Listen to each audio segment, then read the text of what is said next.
montañas en ese hecho de armas. Bueno, es tomada Comayagua, es sitiada, es hecho prisionero Herrera y queda el país en un vacío de poder.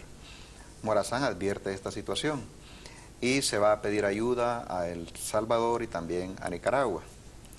Después de que es apresado, etcétera, y toda esa historia que ya sabemos, pero este contexto situacional, más la existencia de personas claves como Remigio Díaz, que había sido nombrado comandante de las fuerzas de entonces por don Dionisio de Herrera, se pone a la orden de Francisco Morazán. Él era colombiano, ¿verdad? No, el colombiano era Narciso Benítez, correcto. Sí, Remigio Díaz era sí, lo que podríamos decir ahora el comandante del ejército. Sí, correcto. El comandante del ejército. En su petición de ayuda a El Salvador y su petición de ayuda a Nicaragua, se incorporan dos militares de renombre de ese entonces, Román Valladares y también Ramón Pacheco, que era de origen español, más los propios como José María Gutiérrez, y ahí venía también Francisco Ferrera.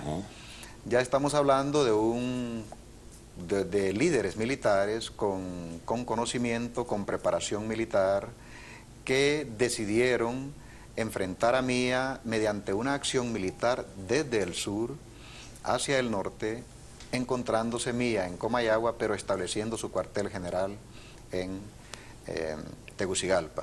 Viendo todos estos movimientos, Morazán empieza a calcular y a definir el sitio de la batalla. Y ahí es donde usted quiere que nosotros identifiquemos esa chispa estratégica de Morazán. Correcto. En función de seleccionar el sitio de la batalla, adopción del dispositivo, el terreno y cuál es la acción decisiva que va precisamente poner las cosas a favor ahí en el campo de batalla, que es precisamente la Trinidad. Exactamente, porque aquí me gustaría, para que miremos la parte de la estrategia militar de Francisco Morazán, porque él forma un ejército con 120 bravos leoneses, sí, que fueron reclutados por Román Valladares, sí, que los trajo precisamente de León, Nicaragua. Pero tiene los Texíhuat y los Curarenes, que eran nada más soldados de machete.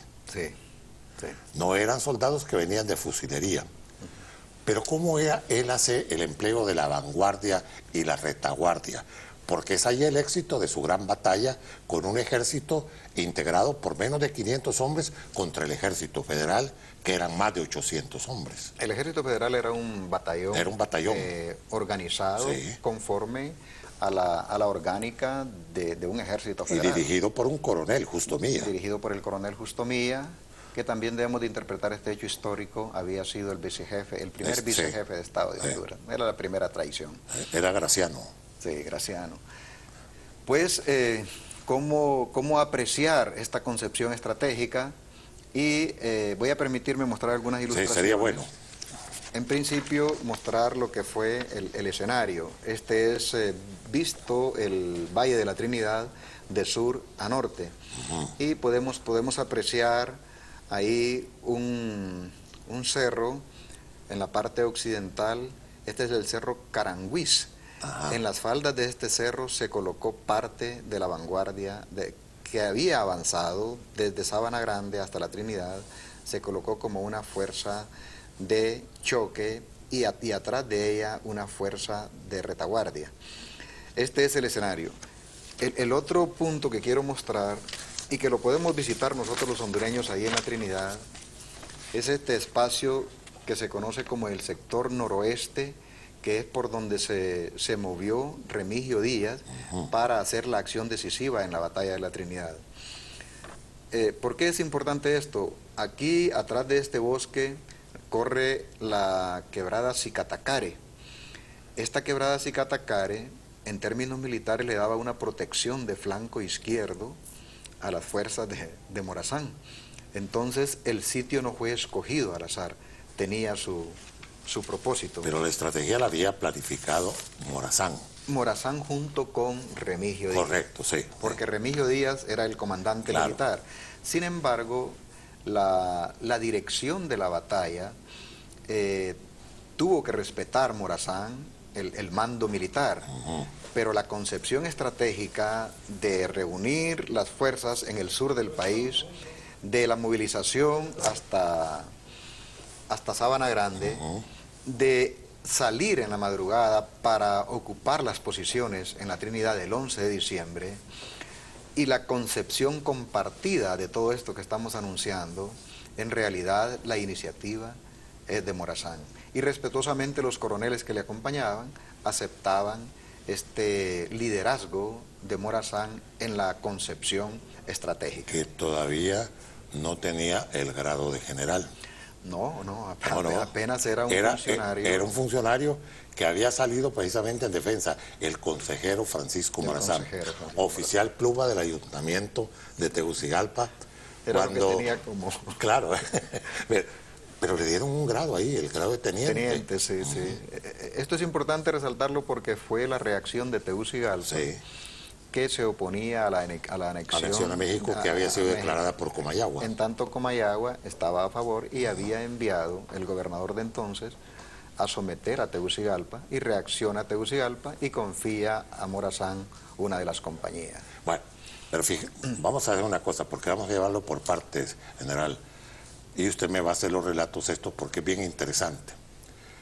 La primera batalla donde se corona de gloria Francisco Morazán es el 11 de noviembre de 1827 en el Valle de la Trinidad, la batalla de la Trinidad. Así es. Él, una vez derrotado Milla, avanza sobre Tegucigalpa y posteriormente en Comayagua, donde ahí es llamado por la Asamblea Nacional para que sea el jefe de Estado de Honduras, ¿verdad? Esa es su primera jefatura de Estado. Así es. Ya ahí es el general Francisco Morazán. Ya ella tiene el respeto.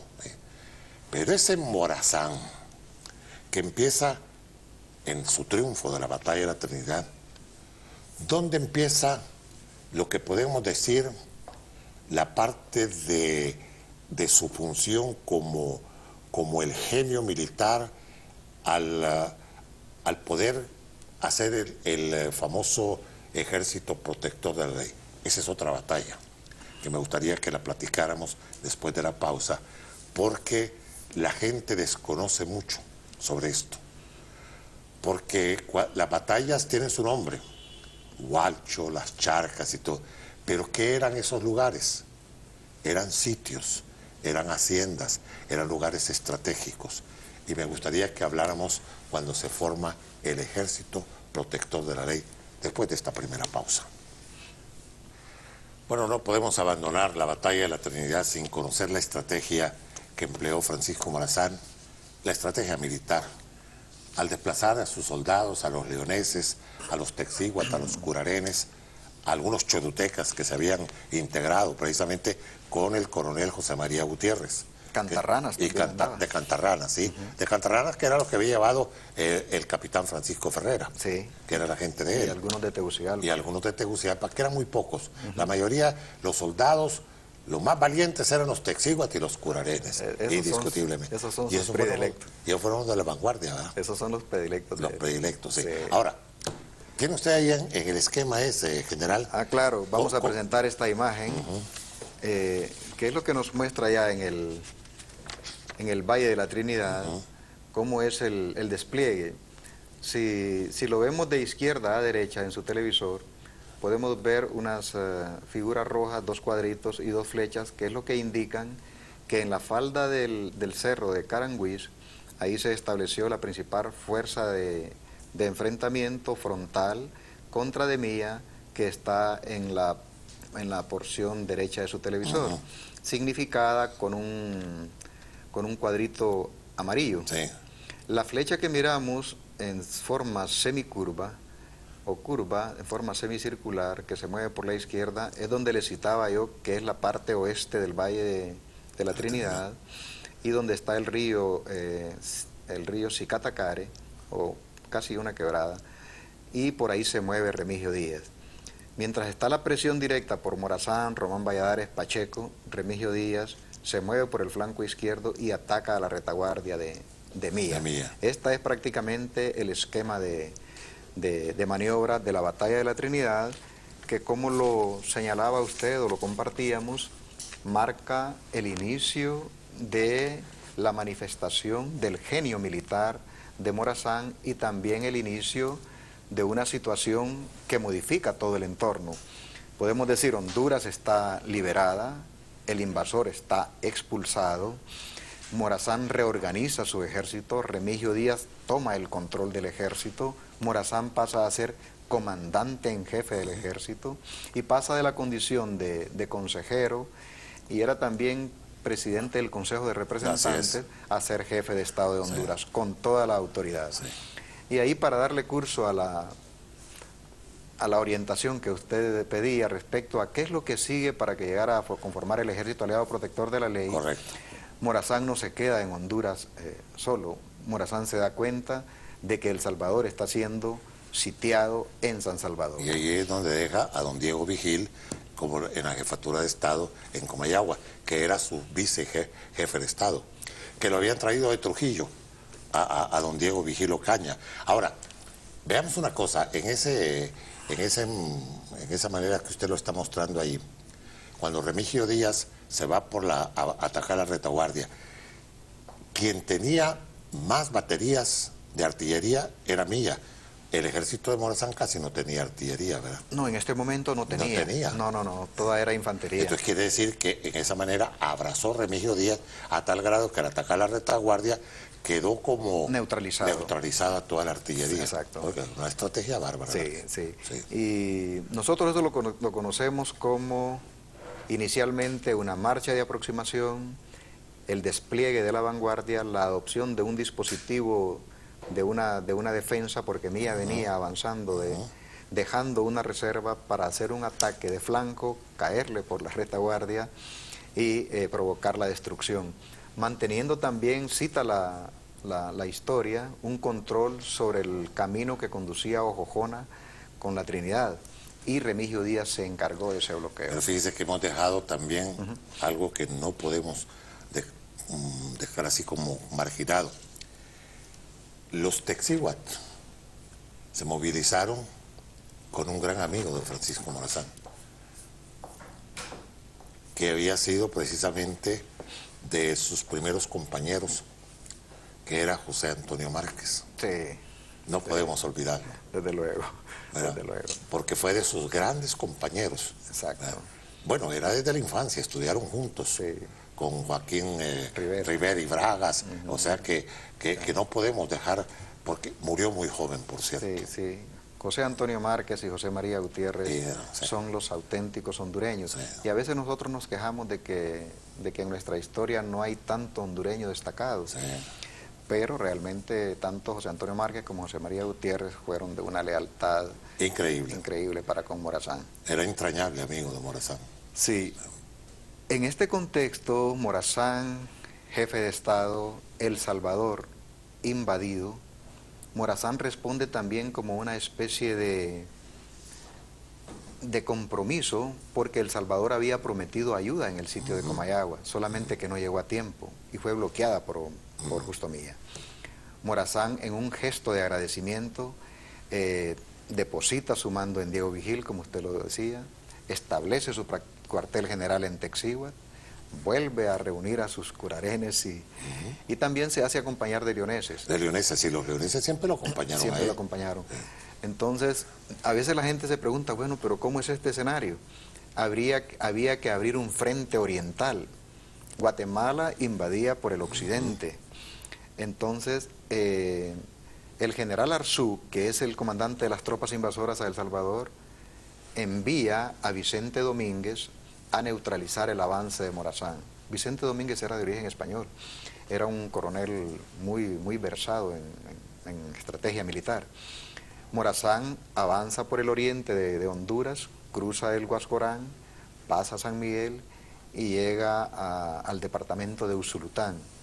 Ahí dos lugares, Lolotique y Chinameca, se convierten en los referentes, más el punto clave que era Gualcho. La hacienda del Gualcho. La hacienda del Gualcho. De eso queremos hablar, porque la hacienda del Gualcho para mí es el inicio de la carrera militar de Francisco Morazán como jefe absoluto del Ejército Protector de la Ley y prácticamente de las fuerzas que mantienen el espíritu de la unidad centroamericana.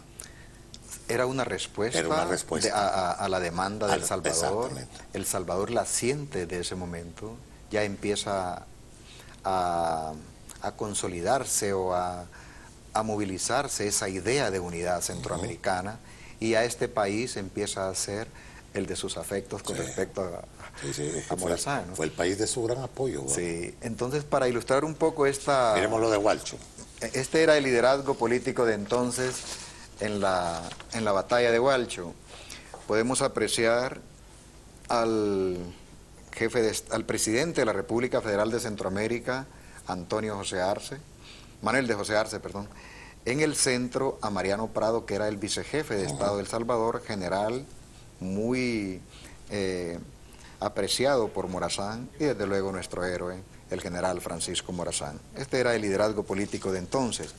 Y quiero mostrarles ahora lo que es Hualcho, el esquema de Hualcho.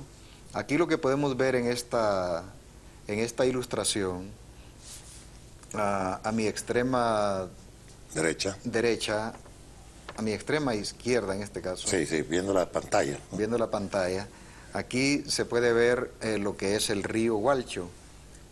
Y estas líneas lo que significan son curvas de nivel. Y en el centro se ve una parte aplanada que es una meseta. Esto es una meseta.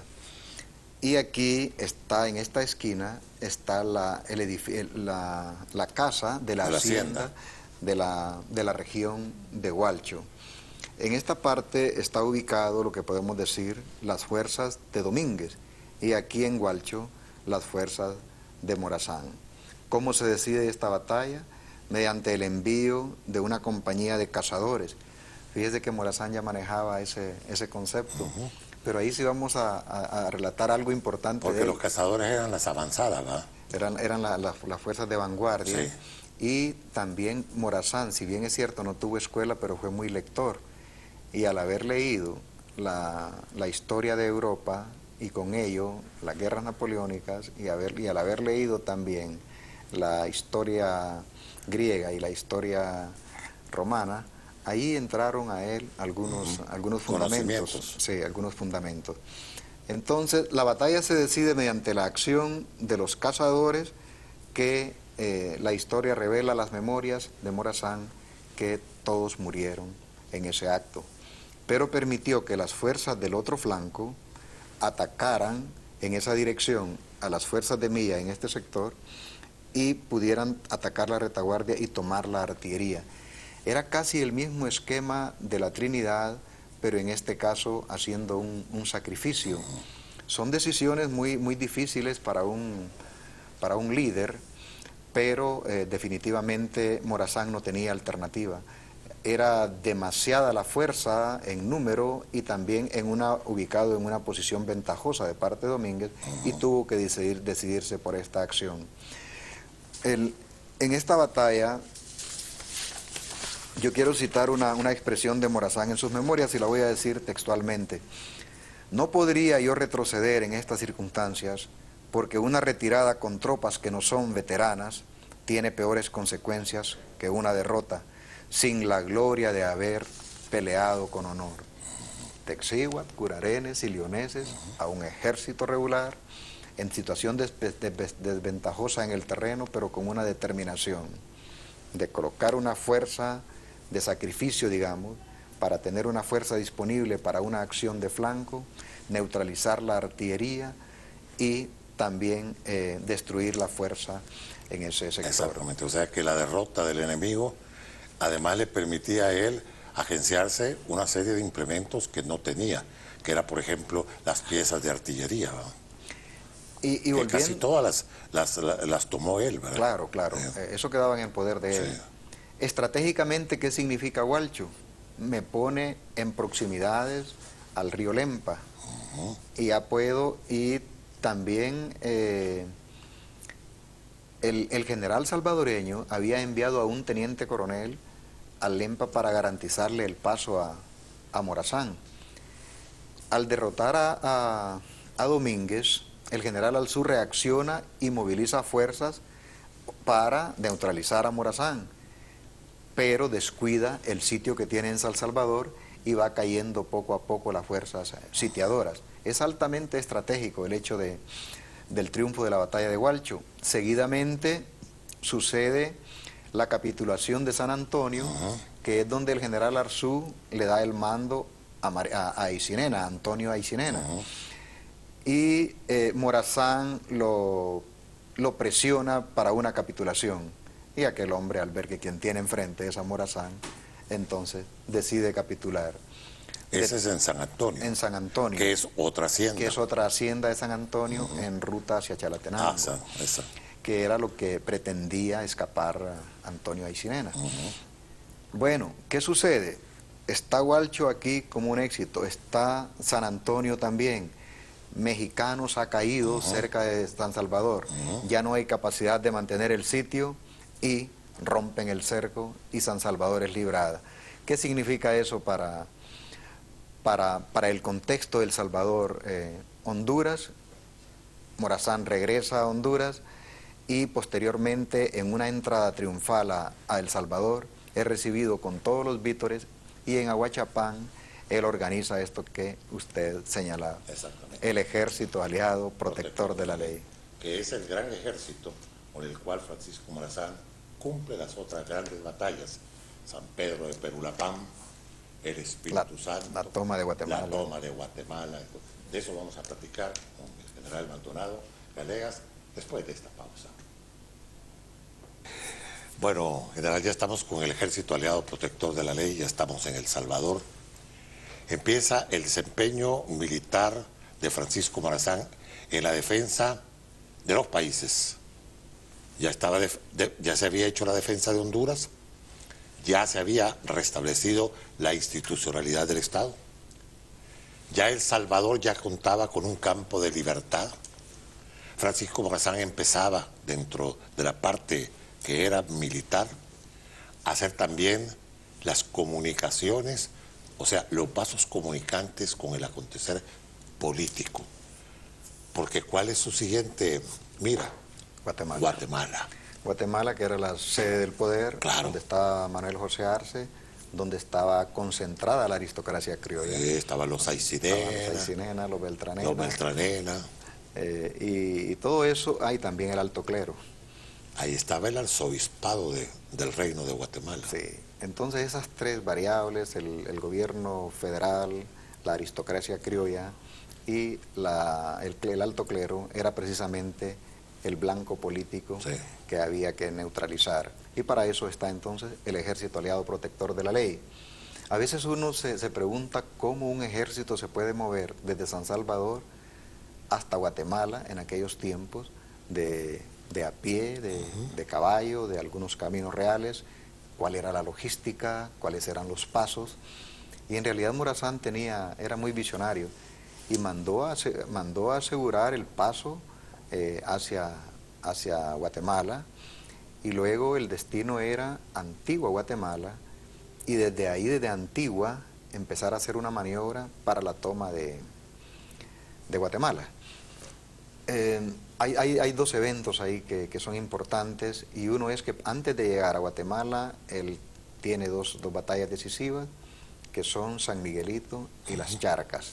En Las Charcas participa nuestro amigo, el general Cabañas, con mucha determinación, por cierto, ascendido a capitán en esa ocasión, por un decreto de Morazán. Pero sucede que en la Antigua ahí se encuentra un hombre que va a ser prácticamente quien le va a contribuir a Morazán en el diseño de su estrategia militar. ¿Se acuerda de él? Sí. Desde luego, sí. Don Nicolás Raúl. Era francés. Francés, sí. Francés, de los que había combatido al lado de Napoleón. Y había identificado en Morazán una causa y se le suma a su propósito. Desde luego, ya la intervención de Nicolás Raúl en esta campaña, que es prácticamente el concepto de campaña, cuando hay varias batallas, y que conlleva la toma de un objetivo estratégico, en este caso Guatemala, y un objetivo político que es ordenar la república. Y digo esto en el siguiente sentido, porque cualquiera pudo haber dicho derrocar a Arce y asumir el poder. No fue esa la intención de Morazán. Incluso en la firma de la capitulación y todo lo demás, él no habla de quedarse en el poder, sino que más bien de crear ciertas condiciones para que aún el mismo Arce no quede desprotegido ni su familia. Porque Arce era considerado prócer de la independencia desde el 11 de noviembre de 1812, o sea que desde antes de la independencia. Desde antes de la independencia. Sí. Arce era apreciado durante todo eso, hasta 1821. Era el de las ideas liberales desde El Salvador. Sí, era producto de José Matías Delgado. Sí, y era un hombre también de mucha prestancia. De mucho bagaje, sí. tanto político como militar. Había sido seminarista también, ¿verdad? Y su hermano había sido un sacerdote, ¿verdad? Imagínense tantas vinculaciones. Claro. Entonces es importante destacar esto, don Nahum, que el objetivo de Morazán no era la toma del poder, y le ofrecieron el poder, de alguna manera para manipular su intención. Claro. El propósito de él era restablecer la república, y coloca en el poder de Guatemala a don Juan Barrundia, que era de sus afectos. Don Juan Francisco Barrundia. Juan Francisco Barrundia. Y también restablece el Congreso Federal. Sin embargo, deja eso ahí. Creo que Barrundia queda a cargo de la República Federal, y él se vuelve a Honduras. Él regresa a Honduras. Y en las elecciones que hay, motivadas por este Congreso, es que él es electo presidente de la República Federal de Centroamérica. Y para ubicarnos en el tiempo, es en abril del 1829 la toma de Guatemala, y Morazán asume la presidencia hasta en 1830, en febrero. Correcto.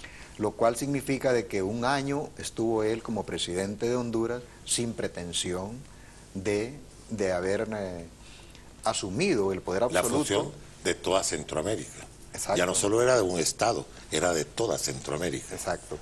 Entonces, vemos aquí que el pensamiento de Morazán no va orientado a la toma del poder por el poder, sino que a crear condiciones para que la República se vuelva a restituir y que tome su forma.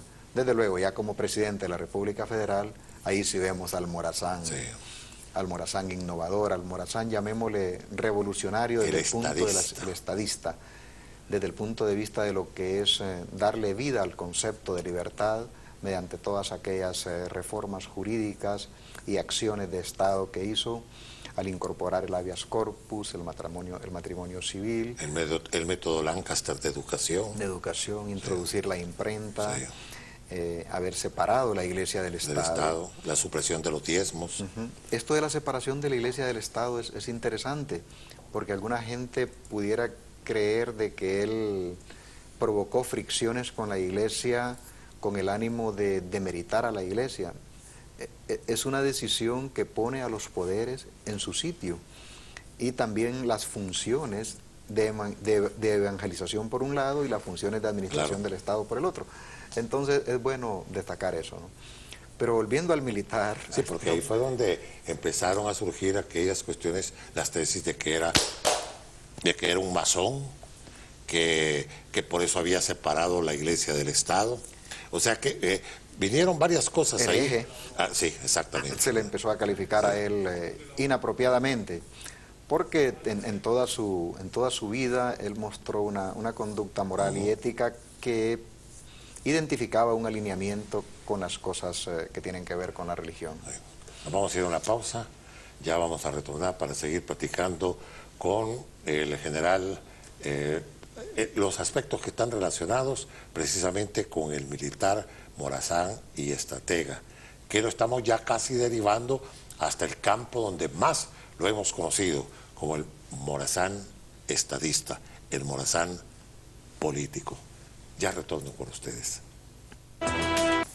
Bueno, vamos a seguir aquí con el general Maldonado Villegas, platicando sobre este tema que es interesante y apasionante. A mí me encantó haber compartido la jornada morazánica con Enrique Aguilar Paz Rato y con Juan Ramón Martínez, haciendo los enfoques del Morazán en la historia, del Morazán en sus últimos días con Juan Ramón y el otro Morazán, con Enrique Aguilar Paz, precisamente con lo que hemos venido manejando sobre la cuestión de la descendencia de Morazán y cómo era Morazán, porque ese Morazán que tenemos nosotros idealizado en el bronce, en el mármol y en la piedra, ese Morazán que se desconoce. Por ejemplo, Morazán que libaba los mejores vinos franceses, ¿verdad?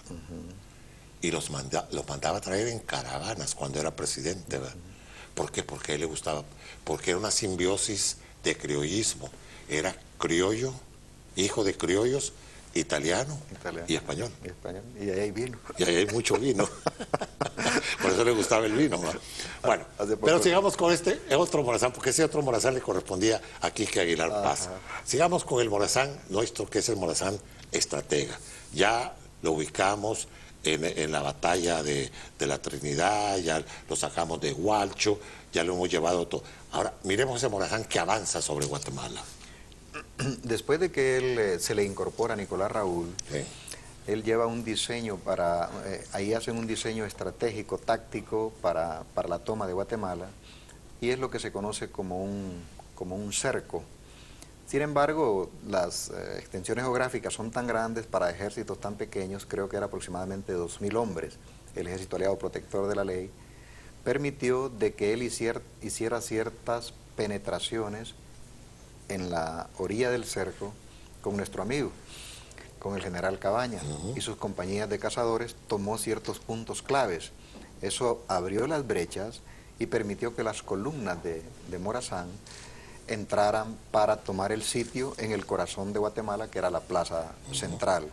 Entonces, estas acciones convergentes desde distintos sectores de penetración hacen al final un cerco estrecho en la parte donde estaba la sede de gobierno, y de esa forma Morazán obliga a una rendición, y de ahí pasa ya a tomar las decisiones de tipo político, que era la restauración de la República Federal. Bueno, llega a ser Morazán presidente de la República Federal, pero hay ciertas deslealtades en El Salvador primero, y él se ve obligado a tomar San Salvador. Una vez, esa es una de las batallas también, la toma del San Salvador, es una toma, un sitio. Y ello también le da paso a que Morazán, en la medida de que va concitando las lealtades en El Salvador, trasladar la sede de gobierno, del gobierno federal. Pero más adelante, cuando él vuelve a ser presidente de la República Federal, se da una alianza entre Honduras y Nicaragua. Ya tenemos a aquel capitán pondonoroso llamado Francisco Ferrera, que está por el otro lado, como presidente de Honduras, y está ya en línea con Guatemala, donde está surgiendo el liderazgo de Rafael Carrera, que fue el enemigo número uno de Francisco Morazán. El enemigo número uno de Francisco Morazán, el enemigo número uno de la Federación y de Cabañas más adelante. Entonces, en este escenario, en donde está unido Nicaragua con Honduras, se pone de acuerdo Francisco Ferrera con Angulo, que era el jefe de las tropas de Nicaragua, para invadir El Salvador. Morazán se da cuenta de esta invasión, Ferrera por la parte occidental de Honduras, el ejército nicaragüense por la parte oriental, y en un lugar, otra hacienda también del Espíritu Santo. Ahí derrota a Ferrera. Ahí derrota a Ferrera, ahí derrota a ambos. Es una de las batallas más sacrificadas. Claro. Más sacrificadas. A manera de ilustración es la ocupación de los hondureños y los salvadoreños de algunas posiciones elevadas que tienen dominio sobre la hacienda del Espíritu Santo. Sin embargo, al anochecer Morazán decide con Cabañas penetrar en medio de las posiciones y disparar hacia ambas direcciones, lo que hace creer que se están disparando en la respuesta que hacen tanto los nicaragüenses como los hondureños. De repente ellos pasan de paso y quienes quedan enfrascados en la batalla son los mismos, mientras hace un ataque por la retaguardia. Pero es tan expuesta la acción de Morazán y de Cabañas que ambos salen heridos. Morazán de un brazo, y no recuerdo la herida en Cabañas, pero fue una de las batallas más sangrientas, y muere nuestro amigo, uno de los que eran fundadores del ejército de Honduras, Narciso Benítez, el colombiano Narciso Benítez, muere en esa batalla. Que fue el primer director de Academia Militar en Honduras. El primer director de la Escuela Militar. De la Escuela Militar en Honduras. De Honduras, sí. Narciso Benítez, colombiano. Lo siente mucho Morazán, pero habría que seguir. Claro. Y luego Carrera, al invadir a El Salvador, después de esta expulsión y derrota que hace Morazán, ya le cae otro escenario que es San Pedro Perulapán, que eran las batallas sucesivas que le permitieron crear un ambiente propicio para tomar otra vez Guatemala. Bueno, vamos a hacer la última pausa, general, porque quiero que al final pongamos la última capitulación que hubo por parte de Morazán, pero que le costó la vida, Jocote, en Costa Rica. Ya retorno con ustedes. Sí. Mire, general, este tema de Morazán es tan extenso y ya se nos ha consumido el tiempo, pero sí no quiero dejar desapercibido el hecho de la presencia de Morazán en Costa Rica, porque él fue llamado por la Asamblea Nacional Constituyente de Costa Rica para que se hiciera cargo de la jefatura de Estado al derrocar a Braulio Carrillo, que era un déspota que estaba gobernando, y lo llaman los constituyentes costarricenses y lo declaran benemérito de la patria. Pero vayamos al Jocote. ¿Qué pasó en el Jocote? Y es que estratégicamente Morazán desembarca en Costa Rica. Así es. Y manda una fuerza también a hacer un simulacro de desembarco en otro sitio, y engaña de alguna manera a Carrillo. Pero Carrillo envía al general Vicente Villaseñor para que lo vaya a bloquear en su avance hacia San José. Morazán advierte este movimiento, se detiene, manda un emisario para que le comunique a Villaseñor de que quiere tener una conversación con él. Conversan y lo convence de que se una más bien a su causa, y ahí sale lo que se denomina el convenio del Jocote. Del Jocote, que ahí marchan sobre San José, y entonces cuando las fuerzas oscurantistas de Costa Rica toman a Villaseñor como un traidor. Sí, sí. Y al general Saravia también, ¿verdad? Sí, sí. Aquí lo que podemos identificar en Morazán es que tiene la capacidad de convencer a su enemigo, de concitarlo a en este caso a una alianza por una causa que los mismos costarricenses habían pedido. Y aquí es bueno también identificar al estratega militar que lleva también una carta política, y era la instalación de la Asamblea Nacional Constituyente, la que en su resolución lo nombra, como usted dice, benemérito de la patria, jefe de Estado de Costa Rica, jefe supremo del Estado de Costa Rica y libertador de Costa Rica. Sí. 3 títulos en uno solo. Y es ahí también la naturaleza interesante de estas figuras de la política manejadas por un estratega militar y político como era Morazán. Bueno, yo creo, general, que podemos seguir toda la noche platicando, y don Juan Antonio Medina ahí nos está esperando con el siguiente programa, pero será en otra ocasión cuando podamos platicar sobre Francisco Morazán como estratega, como militar, asociado con su condición de político y de estadista, porque ahí hay que ver ese Francisco Morazán también. O sea, por eso creo que es la figura estelar de la historia de Centroamérica. No solo el primer soldado republicano, el primer defensor de las libertades, sino que el hombre de avanzada, el hombre que se adelantó a su tiempo. Y hay algo que, si me permite apuntarlo, estas concepciones estratégicas, estas concepciones de estadista, nacen de un ciudadano. Sí. De un ciudadano que se abreva de ideas, se abreva de aquello que le dio vida a la democracia y el Estado de Derecho, para luego empuñar la espada y darle vida a su propio proyecto. General, un honor.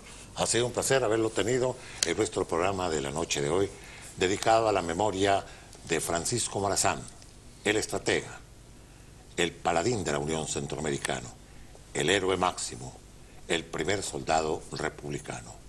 Mientras la vida sigue y nosotros sigamos en la vida, aquí vamos a estar con ustedes. Buenas noches, amigos. TEN, Televisión Educativa Nacional de Honduras, ha presentado